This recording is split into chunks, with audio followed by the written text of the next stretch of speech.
Hello students, SN professional classes से मैं अमित गुप्ता आज आपके लिए लेके आया हूँ प्रिंसिपल ऑफ मार्केटिंग का 2018 का एग्जामिनेशन पेपर। तो चलिए स्टूडेंट्स स्टार्ट करते हैं। आज का क्वेश्चन है, अंतर्राष्ट्रीय विपणन कंपनी की वस्तुओं के लिए एक डैश बाजार प्रदान करता है। क्या कह रहा है कि international marketing provides a dash market for the product of the company.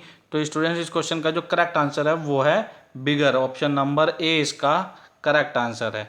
Next question है, अंतर्राष्ट्रीय विपणन की दौड़ जीतने हेतु विक्रेताओं को डैश प्रतियोगिता का सामना करना पड़ता है। तो स्टूडेंट्स किस प्रकार की प्रतियोगिता का सामना करना पड़ता है? तो इस क्वेश्चन का जो करेक्ट आंसर है वो है ऑप्शन नंबर ए कठोर। नेक्स्ट क्वेश्चन है, घरेलू वस्तुओं के मूल्य में वृद्धि निर्यात के कारण होती है। घरेलू वस्तुओं के मूल्य में वृद्धि निर्यात के कारण होती है, यह कथन है सत्य है, असत्य है, अस्पष्ट है या उपरोक्त में से कोई नहीं? तो इस क्वेश्चन का जो करेक्ट आंसर है सत्य है। ऑप्शन नंबर ए इसका करेक्ट आंसर है। चलिए नेक्स्ट क्वेश्चन जानते हैं। तो स्टूडेंट्स नेक्स्ट क्वेश्चन है, बुनियादी ढांचा में शामिल है यातायात, सड़कें, बिजली की आपूर्ति या उपरोक्त सभी? तो स्टूडेंट्स इस क्वेश्चन का जो करेक्ट आंसर है वो है उपरोक्त सभी। ऑप्शन नंबर डी इसका करेक्ट आंसर है कि इंफ्रास्ट्रक्चर में ट्रांसपोर्ट, रोड, पावर सप्लाई, इन सभी को शामिल। नेक्स्ट क्वेश्चन है स्टूडेंट्स, ऐसी वस्तुएं और सेवाएं जिनकी समस्त संसार में मांग बड़ी तेजी से बढ़ रही हो को जाना जाता है। तो स्टूडेंट्स इस क्वेश्चन के जो ऑप्शन दिए गए हैं वो हैं तारे उदय वस्तुएं, चंद्रमा उदय वस्तुएं, सूर्य उदय वस्तुएं या पानी उदय वस्तुएं।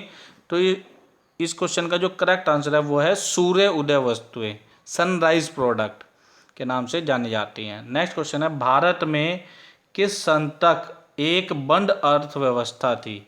India had a closed economy till 1985, 1995, 1990 और 2000।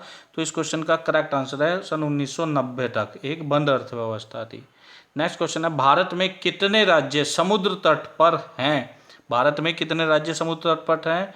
तो 9 राज्य समुद्र तट पर हैं। ऑप्शन नंबर सी इसका करेक्ट आंसर है। नेक्स्ट क्वेश्चन है, नियमित जहाजी सेवाएं प्रदान की जाती हैं केवल मुंबई बंदरगाह द्वारा, केवल कलकत्ता बंदरगाह द्वारा, केवल चेन्नई बंदरगाह द्वारा या उपरोक्त सभी के द्वारा?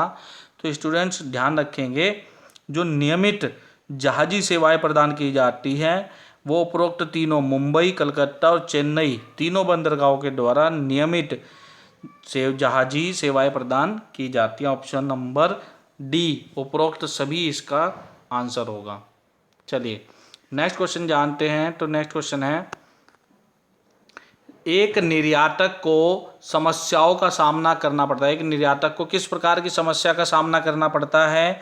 तो स्टूडेंट निर्यातक को प्रशुल्क रुकावटों का, गैर प्रशुल्क रुकावटों का, गैर राशि पतन कारकों का, इन सभी का सामना करना पड़ता है। ऑप्शन नंबर डी इसका करेक्ट आंसर है।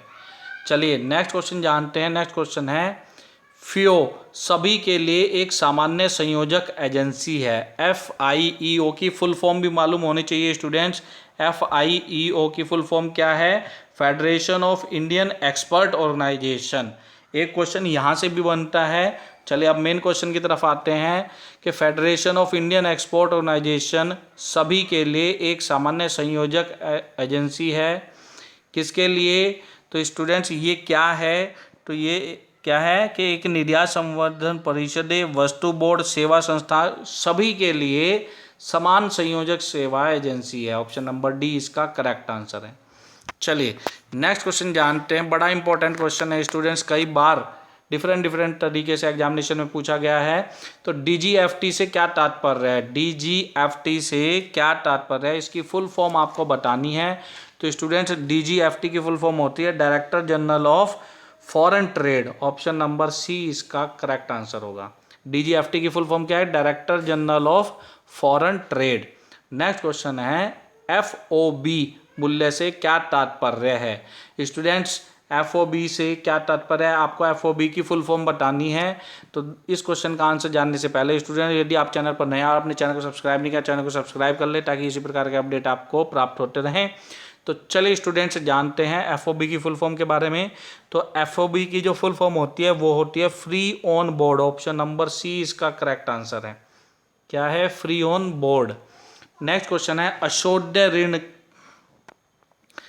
अशोध्य ऋण की हानि से एजेंट को किस प्रकार के कमीशन देने से बचा जा सकता है?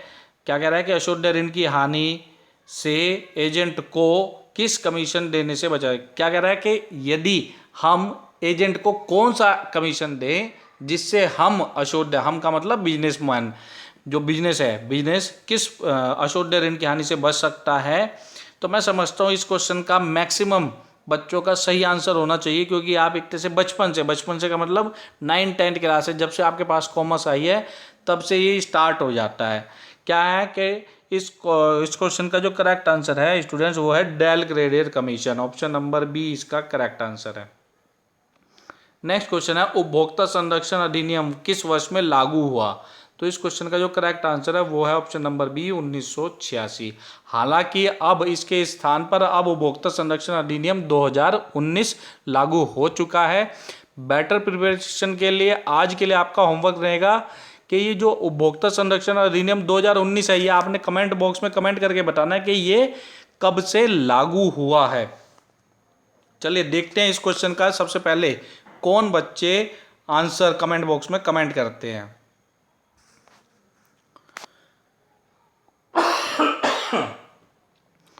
Next question